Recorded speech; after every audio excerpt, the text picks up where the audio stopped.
The Marsh Church by E.H. Amos.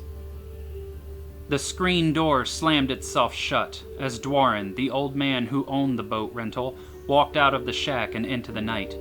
The light was still on in his office behind him, casting a soft glow out of the only window on the building. In the yellow light, Dwarin looked like a ghost wandering out of a graveyard, thin and wispy with a frazzled gray beard. Without a word, he walked up to the dock where the canoe was tied down and began undoing the knot for his two customers. "You sure you don't want to wait and do this in the morning?" Janine said. "Is it still as haunted in the daylight?" Ray's voice was flat, on the bare edge of aggravated. Janine had been trying to talk him out of this since yesterday. "I'm not sure about haunted, but places like the ones you're looking for are certainly going to be different in the night than the day." "Isn't that true of all places?" "To a degree, sure. But places with folktales about them, like that church?" She shook her head. "I should have charged you more." Then, to Dwarin, "We'll be back tomorrow. Maybe as early as the morning. You want us to just tie the boat up when we get back?" Dwarin nodded. "You sure are a trusting bunch out here," Ray said. "We know each other. You're the only one here nobody knows. I'll get your things loaded in. Last chance to take care of any business before we hit the water." "Y'all be mindful of the Marsh Church now," Dwarin said, his voice as thick and hoary as the mud beneath the dock. "St. Mary L's?" Ray asked. "Folks around here call it the Marsh Church." "Why?"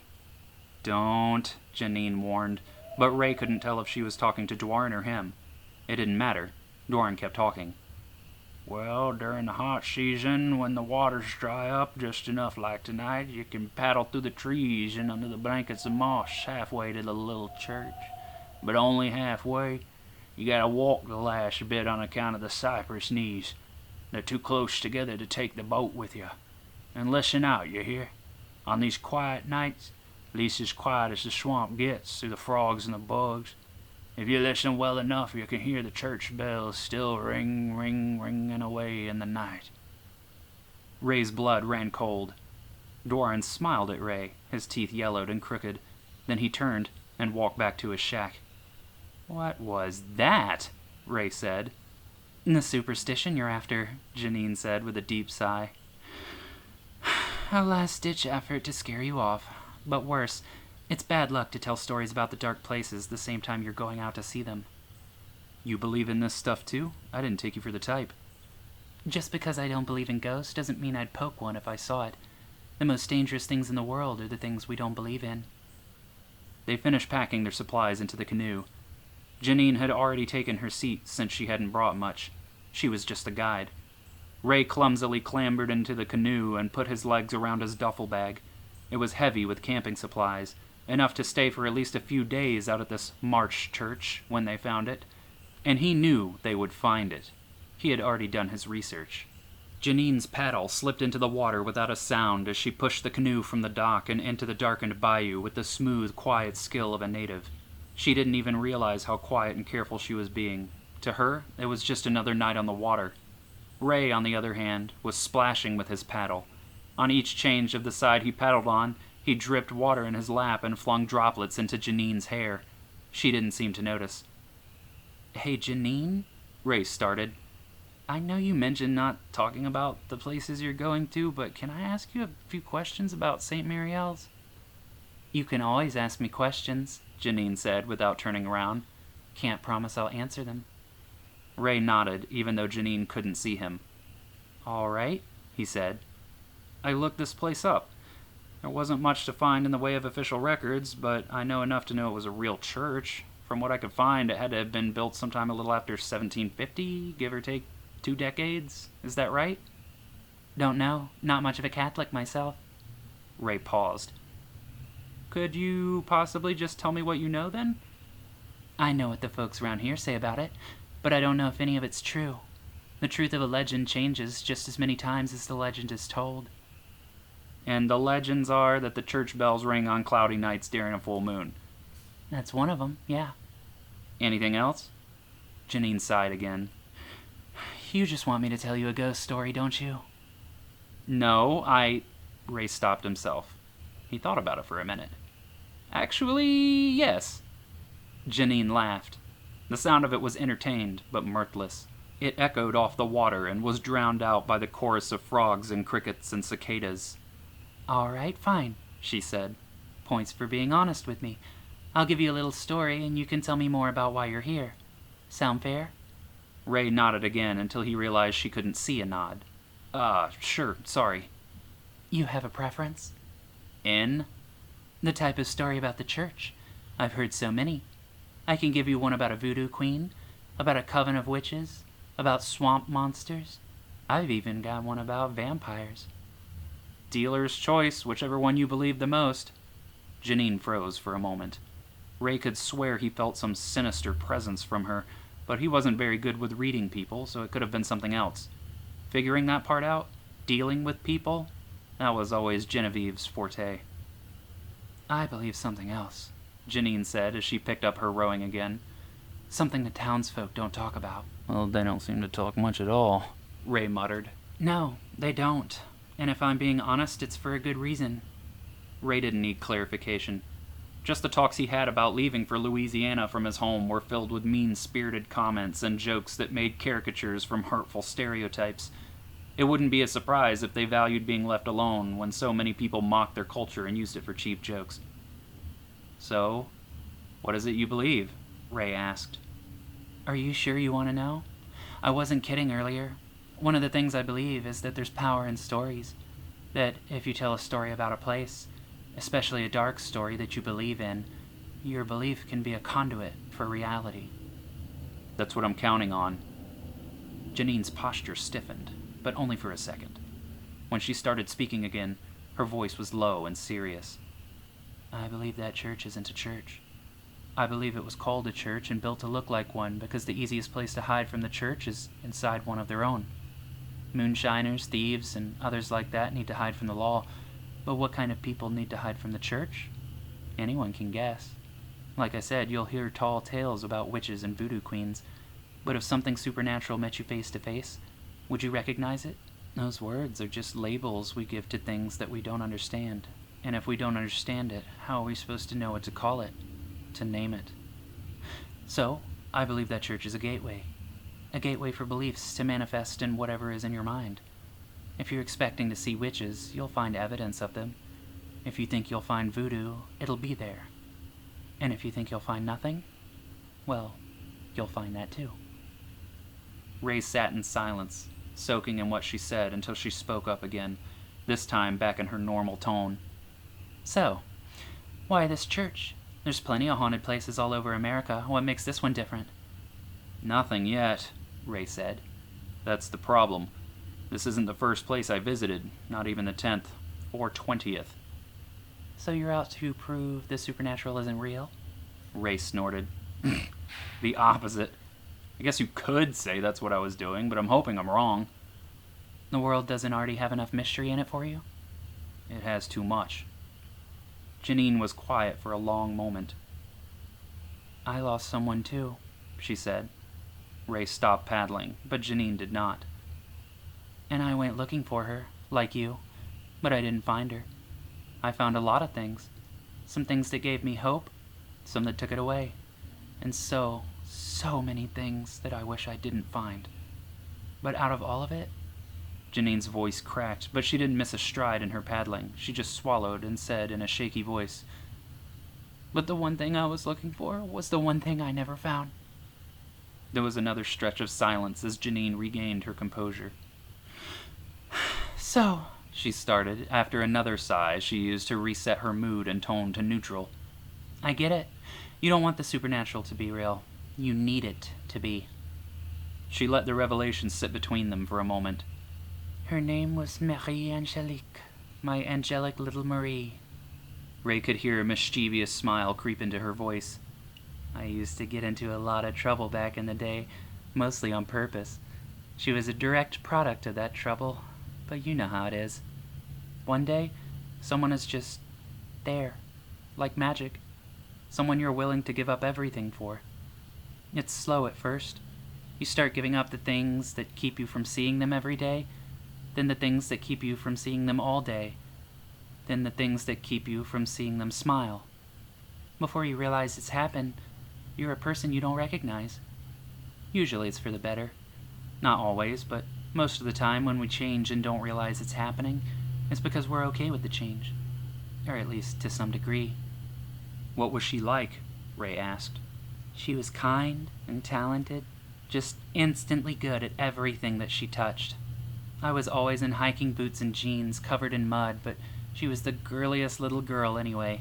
Couldn't stand getting dirty, loved pink.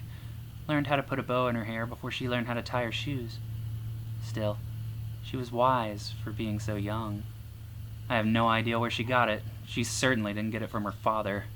Or me, I guess. Her only problem was having me as a mom. I planned to move, and I just never found the time. And I planned to teach her how to swim, but I never found the time for that either. Ray was quiet for a long moment. Genevieve, he said. Her name was the first reason I fell in love with her. Something about names, you know? First time you hear someone's name, you can just sort of just know if you're going to get along. And we did, despite our differences. You talked about getting into trouble all the time. It reminds me of her a little bit. She was like that too, but she dragged me in with her. This time it was Ray's turn to smile, though his was muted by a dim pain. She took me to my first concert, talked me into my first speeding ticket, was a little devil on my shoulder the only time I ever stole anything. What was it? Janine asked. Pack of cigarettes. It was a half-pack just laying on a table at a park. There was a man next to them flicking a Zippo lighter open and shut over and over and over. It was driving Genevieve crazy. She told me, whispered, "Ray, snatch that pack." I asked why, and she just gave me this look. I could see it in her eyes. Something about the idea just had her so excited. And I couldn't imagine disappointing her, taking that excitement away, so I just grabbed the pack and we walked away. What kind? Lucky Strikes. They tasted like ashes and dirt. Never smoked again. But she did. He cleared his throat and fixed his posture. I miss her. Every day. But there were some things I didn't get to say to her, and I'd like to. But I can't, not unless there's something that can show me beyond a doubt that she could still be around, lingering, or at least in a more peaceful place. Ray could see the back of Janine's head as she nodded in understanding. I'd like to know, too, she said. If the Marsh Church had any real power to it, I'd hope it would be to let me know if she's happy where she is. I'd want it to bring me to her, Ray said. I'd give anything to be with her again. Anything is a big word. You wouldn't do the same for Marie? I hope I never have to find out. There was a quiet in the air that was much longer than the others. They both rode in the bittersweet memories of people who were gone but would never be forgotten. We're halfway, Janine said. Look. She reached into the bottom of the canoe and pulled out a flashlight. She clicked it on and pointed it to their right. Insects rushed in to dance in intricate swirls through the flashlight's beam. They looked like a thin cloud of smoke exhaled by the swamp ahead. Cypress trees broke the gently moving ripples of the bayou, and the waters beyond stagnated. The ray of light cut through the darkness and illuminated a loose-knit mess of roots and bark. How do we get through all that? Ray asked, pulling out his own flashlight and pointing it at the base of the swamp. The cypress knobs were too close together to make room for a canoe. Remember what old Doran told us? Janine said. We're gonna have to hoof it the rest of the way. Get your boots out.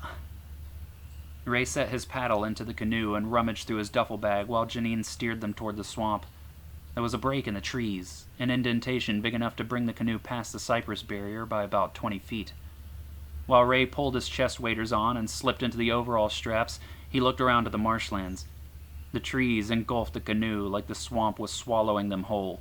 He shivered, despite the stale, warm air, and worked faster.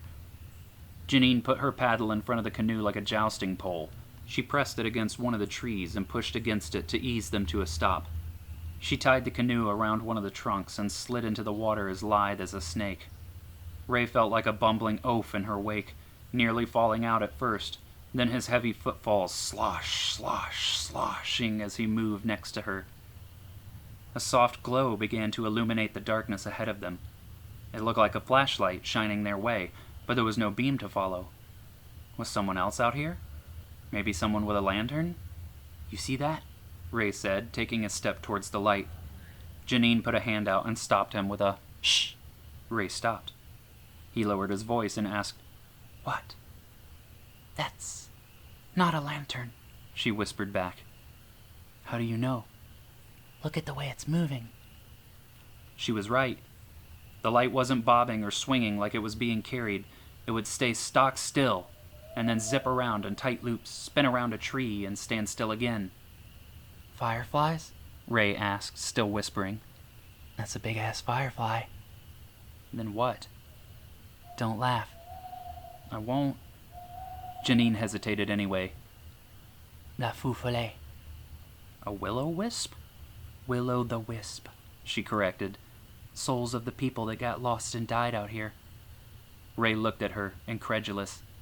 "Don't you get it?" he said. "That's good. We should go see it. That's true phenomena right there. Doesn't that mean the Marsh Church has power?" "No," she hissed back. "What part of they died out here makes you think it's a good idea to go out there and talk to them?" Ray grunted and stepped away from her. He pointed his own light at the floating ball. Janine reached up and slapped the flashlight down so hard it splashed into the water. Its beam illuminated a catfish the size of Ray's duffel bag, lazily dragging itself past them before the light flickered and went out. But for just a moment, for one brief second, Ray saw what the wisp was playing with. It was a bloated, waterlogged corpse, standing upright and pointing directly at them. "What the hell was that?" Ray whispered, his voice nearly squeaking. "I don't know," Janine said. "Let's get out of here." "No, I have to get to the church." "Then you're on your own." "And if you could see Marie?" Janine thought about slapping Ray for several long seconds. Instead, she said, "It's this way," dropping the whisper, but still keeping her voice low. "Just stay with me, and do not follow those lights." Ray stayed next to Janine, almost leaning against her shoulder as he tucked his other arm against his chest. They moved as quietly as they could between the trees, making their way through the water and deeper, deeper still down into the belly of the swamp. They walked for several quiet, tense minutes as wisps began to show up. From thin air the lights appeared, then another, then another.